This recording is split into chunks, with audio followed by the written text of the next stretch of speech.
అవును. లైక్‌లు అడుగుతాం. ఎందుకు అడుగుతామంటే కారణం చెప్తాను వినండి. 10,000 లైక్‌లు కొడితే వీడియోల్ని ప్రమోట్ చేస్తారు. అర్థమైందా?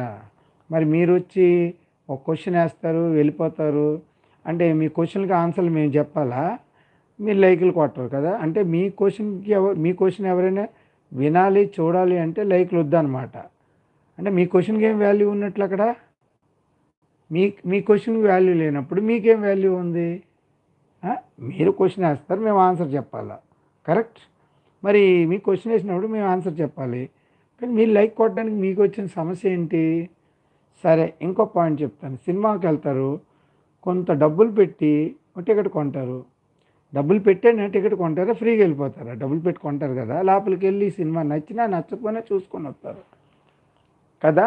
అంతే లైవ్ గూడా అంతే. లైవ్‌కొచ్చేటప్పుడు ఒక మేనర్స్ ఉంటాయి. మీరొస్తే మిమ్మల్ని పలకరిస్తాం గదా! గుడ్ ఈవినింగ్ అని చెప్పమా? చెప్పండి. ఎవ్వరొచ్చినా నేను ఆళ్ళకి గుడ్ ఈవినింగ్ విష్ చేస్తాను. అని విష్ చేయాలని రూల్ ఉందా? లేదు కదా! విష్ చేస్తాము.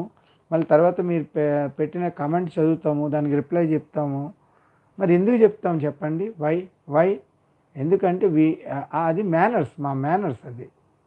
కదా! అలాంటప్పుడు మీరు లైవ్‌కొచ్చారిప్పుడు మీకు లైక్ కొట్టడానికి మీకేంటి ప్రాబ్లమ్? సినిమాకెళ్తే సినిమా టికెట్లు